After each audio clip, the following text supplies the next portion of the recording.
کالا کوٹ بروئی کے باجی مظفر صاحب ہیں.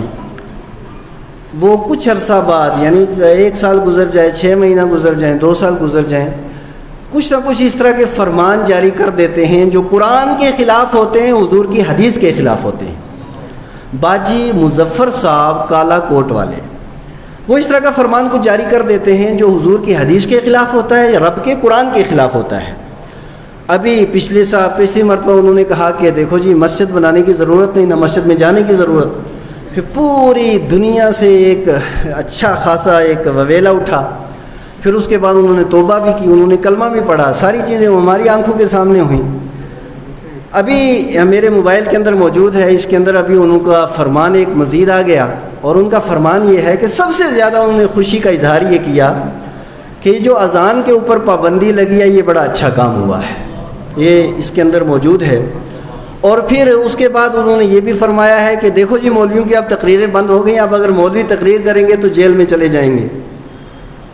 تو ہم ایک بات حکومت سے بھی کہنا چاہتے ہیں اور باجی سے بھی کہنا چاہتے ہیں، اگر حق کی بنیاد پر ہمیں جیل کے اندر جانا چاہے اور کوئی اگر جیل کے اندر ڈال دے حضور کی شریعت کے لیے، تو ہمیں جیل میں بھی ایسا مزہ آتا ہے جیسا اپنے سسرال میں مزہ آتا ہے.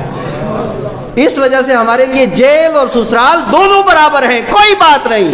یہ ڈر کسی اور کو سکھانا، یہ امام اعظم ابو حنیفہ کے غلام، یہ غوث پاک کے غلام، یہ اعلی حضرت کے غلام، یہ جماعت اہل سنت کے علماء، یہ نہ جیل سے ڈرتے ہیں نہ وقتی حکومت سے ڈرتے ہیں. جو اللہ کا حکم ہوگا، نبی کی شریعت ہوگی، ڈنکے کی چوٹ میں اسے بیان کیا جائے گا.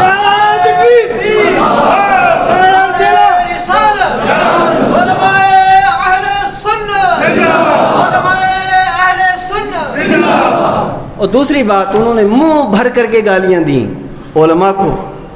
میں تو اب بھی انہیں باجی مظفر صاحب کہہ رہا ہوں نا، میرے بہت سے علماء نے نہیں کہا ہوگا، یہ مجھے پتہ ہے، لیکن یہ اس وجہ سے کہ وہ گالیاں دے سکتے ہیں لیکن ہم گالیاں نہیں دیں گے. ہماری منہ سے گالیاں اچھی نہیں لگتی، وہ دے سکتے ہیں. اس کی وجہ یہ ہے کہ ان کی کل تعلیم 3ری تک وہ اسکول پڑھے ہیں، اس کے علاوہ انہیں آتا کچھ نہیں. نہ انہیں قرآن آتا ہے، نہ انہیں حدیث آتی ہے، نہ انہیں فقہ آتی ہے، نہ انہیں اصول فقہ آتی ہے. تو گالیاں تو آتی ہیں نا، گالیاں دیں گے وہ. اس وجہ سے وہ اگر کوئی گالی دے دیں تو کوئی مسئلہ نہیں، لیکن میں علماء سے گزارش کروں گا کہ ہمیں گالی انہیں نہیں دینی ہے. کیوں گالی نہیں دی؟ اس لیے کہ وہ ولی کامل کے پوتے ہیں. حضرت نانگا باجی صاحب رحمۃ اللہ تعالی علیہ ولی کامل ہیں، اور پھر ولی ہونے کے ساتھ ساتھ وہ سید آل رسول ہیں. اور ایک بات یاد رکھیے کہ سید جتنے ہیں جب تک وہ کفر نہ کریں، یہ ایک بڑی باریک بات بتا رہا ہوں کہ جب تک وہ کفر نہ کریں، صرف اگر وہ گناہ کریں، بلکہ اگر وہ کبیرہ گناہ بھی کر دیں، تب بھی ہم سادات کا ادب کے ساتھ نام لیں گے، تب بھی ہم ان کا احترام کریں گے، ان کا ادب کریں گے. ہاں بات نہیں مانیں گے ان کی، اگر وہ گناہ کی بات کریں گے نہیں مانیں گے. کیوں؟ اس لیے کہ حضور کی حدیث یہاں پہ موجود ہے، لا طاعت لمخلوق فی معصیۃ الخالق، کہ ایسا کام جس میں اللہ کی نافرمانی ہوتی ہو، حضور کی شریعت کی نافرمانی ہوتی ہو، مصطفیٰ کریم کے حدیث کی نافرمانی ہوتی ہو، آقا کریم علیہ الصلوۃ والسلام کے طریقے اور حضور کے مشن کی نافرمانی ہوتی ہو، لا طاعت لمخلوق، تو پھر کسی مخلوق کی بات نہیں مانی جائے گی. وہ وقت کا پیر کیوں نہ ہو، وقت کا باجی کیوں نہ ہو، وقت کا محقق کیوں نہ ہو، اللہ اور اس کے رسول کی بات کے مقابلے میں ایسے کسی بندے کی کوئی بات نہیں مانی جائے گی. ارے یہ تو بیچارے آج کے باجی ہیں. حضرت صدیق اکبر رضی اللہ تعالیٰ عنہ کھڑے ہوئے مصلی کے اوپر، اور پھر ممبر کے اوپر حضرت صدیق اکبر کھڑے ہوئے، اور کھڑے ہونے کے بعد ارشاد فرمایا، لوگو سنو میں تمہیں خطبہ دیتا ہوں کہ اطیعونی، میری بات مانو، ان اطیعت اللہ ورسولہ، اگر میں اللہ اور اس کے رسول کا حکم مانو تو میری بات ماننا، وَإِنْ عَصَيْتُ اللَّهَ وَرَسُولَهُ وَلَا طَاعَةَ لِي عَلَيْكُمْ، اور اگلی بات بھی سننا، اگر اللہ اور اس کے رسول کا کوئی حکم میں نہ مانوں تو پھر میری بات ماننے کی ضرورت نہیں ہے. صدیق اکبر کا فرمان ہے. بہت ڈٹ کر کے انہوں نے گالیاں دی. تو میں نے پہلے عرض کر دیا ہے کہ ہم گالیاں نہیں دیں گے، لیکن ان کے اس طرح کی جتنی باتیں ہوں گی ڈنکے کی چوٹ کے اوپر ان کا رد کریں گے. یہ ہمارا منصب ہے، یہ ہمارا فرض ہے، یہ ہمارے اوپر فرض من جانب اللہ عائد ہوتا ہے کہ اگر وہ شریعت مطہرہ کی کوئی بھی دجیاں اڑانے والا ہو تو پھر اس کی بات کا رد کیا جائے گا، تردید کی جائے گی۔ اور پھر اس کے بعد انہوں نے جہاں گالیاں دی، گالیاں دینے کے بعد پھر انہوں نے ایک جلسے کے بارے میں اپنا فرمان جاری کیا کہ جلسہ نہیں ہوگا۔ بھائی جلسے کے اندر کیا ہوتا ہے؟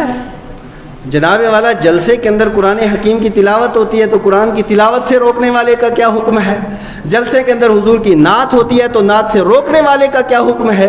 جلسے کے اندر حضور کے فرمان بیان کیا جاتا، حضور کے احادیث مبارکہ بیان کی جاتی ہیں تو حضور کے احادیث مبارکہ بیان کرنے سے روکنے والے کا کیا حکم ہے؟ جی جلسہ نہیں ہونے چاہیے، مولویوں کی تقریر نہیں ہونی چاہیے۔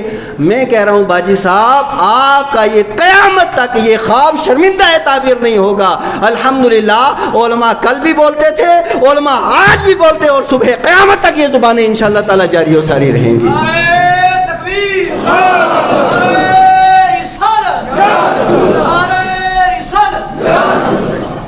اور یہ جو باجی صاحب ہیں، ان سے ان کا خاندان بھی پریشان ہے۔ ان کے بھائی سے میری بات ہوئی فون کے ذریعے، چچا زاد بھائی سے، وہ سارے کے سارے پریشان ہیں کہ دیکھو یہ تو کچھ نہ کچھ اس طرح کا ہر کچھ عرصے بعد پھر یہ سب اس طرح کا بلنڈر کھڑا کر دیتے ہیں۔ تو میں یہ عرض کرتا ہوں، اس طرح کے جتنے لوگ ہیں ان سے بچنا بھی نہایت ضروری ہے۔ اور ہم ان سے یہ کہتے ہیں کہ اگر آپ کو کسی چیز کی ضرورت ہے، آپ ہمارے سامنے آ کر کے بیٹھیں، ہم آپ کے سامنے آ کر کے بیٹھیں گے، ہم رب کا قرآن لائیں گے، نبی پاک علیہ السلام کی حدیث لائیں گے، اور قرآن و حدیث لانے کے بعد ہم آپ کو بتائیں گے کہ نبی پاک علیہ السلام کی شریعت کیا ہے اور حضور کا طریقہ کیا ہے۔ آپ کا کام ہلا کرنا ہے، ہلا کرتے رہیے، آپ کا کام تعویذ دینا ہے، تعویذ دیتے رہیے۔ لیکن آپ اگر یہ کہیں کہ نبی مکرم صلی اللہ تعالیٰ علیہ وسلم کا جانشین، میں آپ سے پوچھنا چاہتا ہوں، یہ حضور کا فرمان ہے العلماء ورثۃ الانبیاء، کہ علماء نبیوں کے وارث ہیں۔ علماء نبیوں کے بولو، علماء نبیوں کے کس نے وارث بنایا ہے؟ بولو کس نے وارث بنایا ہے؟ اللہ کے نبی نے۔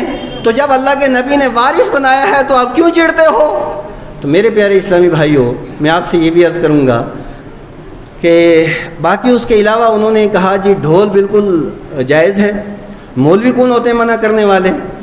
بالکل یہ بات تو صحیح ہے، مولوی کون ہوتے ہیں منع کرنے والے؟ مولوی اگر اپنی طرف سے منع کریں تو غلط ہیں، لیکن یہ منع مولویوں نے نہیں کیا باجی صاحب، آمنہ کے لال نے منع کیا ہے، امام الانبیاء نے منع کیا ہے، حضور نے منع کیا ہے۔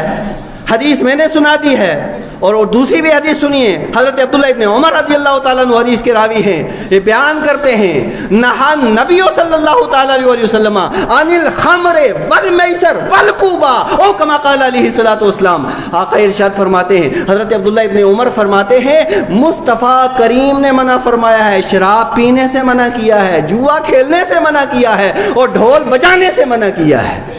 تو جب حضور نے منع کیا ہے تو مولوی کون ہوتے ہیں منع کرنے والے؟ مولویوں کی بات مت مانو، لیکن جن کا کلمہ پڑا ہے ان کی تو ماننی پڑے گی، اور اگر نہیں مانیں گے تو پھر انجام کیا ہوگا وہ آپ اچھے طریقے سے سمجھتے ہیں۔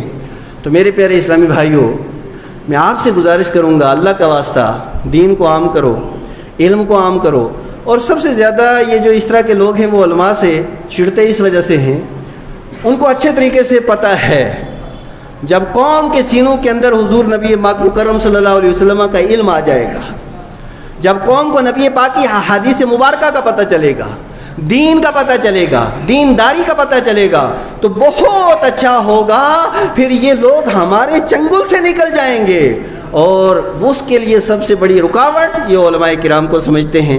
اللہ تبارک و تعالیٰ سمجھ کی توفیق عطا فرمائے۔ بہرحال انہوں نے جو مودی صاحب کی زبان میں زبان ملا کر کے خوشی کا اظہار کیا، تو بہرحال ایک طرف سے تو مجھے تکلیف ہوئی کہ ان کو نہیں کرنا چاہیے تھا، لیکن ایک طرف سے مجھے تھوڑی سی خوشی بھی ہوئی۔ وہ خوشی اس وجہ سے کہ پہلے انہوں نے پی ڈی پی کا ساتھ دیا تھا، انجام آپ کے سامنے ہے، اب بی جے پی کا ساتھ دے رہے ہیں، انجام آپ دیکھ لینا۔